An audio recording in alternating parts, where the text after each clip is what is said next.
Wuthering Waves released on the 22nd of May, and at this point, that's like, nearly 3 weeks ago? And since then, the game has been riddled with issues ranging from performance, with players having frequent lag spikes, FPS issues, and crashes, balancing problems with people saying the Echo development system feels too grindy, mistranslation of a 5-star weapon, which funnily enough might get Kuro Games sued since, remember, this is a gacha game where people spend real world money on, and quests not loading properly, controller issues on PC, audio and sound effect bugs. The list goes on and on. So yeah, we can see that Wuthering Waves isn't off to the best of starts. Oh yeah, and Kuro Games just casually leaked all of the Japanese players' emails to the whole world, basically doxing them. So yeah, it's been a fun release week. But if you look past all of these issues, it's not hard to see that Wuthering Waves is a pretty solid gacha game that separates itself from its competition. I mean, just look at it. Basically just looks like a next-gen Genshin. Like, the characters all look like super pretty and grown up. Everyone's just like super edgy. They have an actual combat system with a dodge button. They have actually good combat for once, unlike Genshin where you just mash a button. Like, you actually have to think when you play this game. But anyways, yeah, these issues that I just mentioned make Wuthering Waves better than it already is. And now, some of you may have heard that and thought to yourself, this guy's just acoustic, what is he yapping about? And you might be right about me being acoustic, but bear with me on this.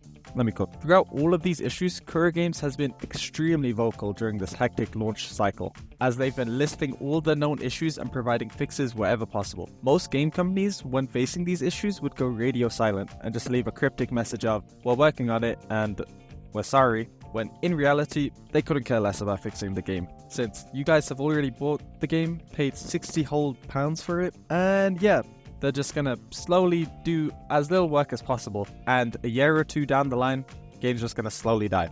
Cough cough, Avengers, Anthem, Suicide Squad, the list goes on. But unlike those games I just listed, Wuthering Waves isn't a soulless live service game, just looking to suck as much money from your wallet as humanly possible. Kuro Games actually cares about creating a fun and unique gacha game experience, and that gacha game experience easily surpasses Genshin Impact, but that's a whole other video for another day, and you should probably subscribe if you want to see that. Anyways, Kuro Games themselves have said that they're disheartened that their launch didn't give a high quality experience, and they released multiple apologies on their Twitter account and on their official website, and they've been spamming us with free in-game polls on the character banners and in-game currency as compensation for their shaky launch time.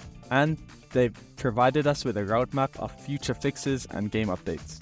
And just look at their website. If you're telling me that they did not care about their game, would they bother writing all these issues down, listing them, writing them in insane detail if they really didn't care? Just look at this. This takes time. This takes effort. They really care. They care about their game. They care about their relationship with the audience, since they're keeping us updated every single step of the way. Like, their Twitter posts have been insane, and everyone in the comments are like, thank you, Kuro Games. I love you. You fixed my life.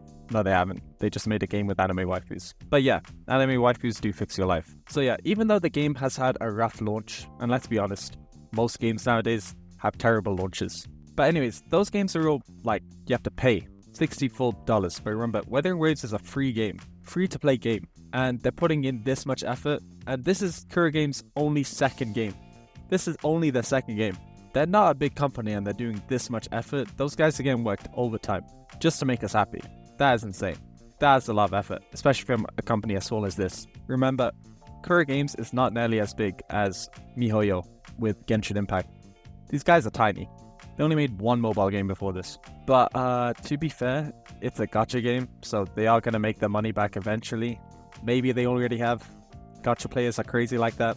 Gacha games just profit off people's gambling addictions and lack of self-control as they spend their life savings on virtual anime waifus. But that's an issue to discuss another day.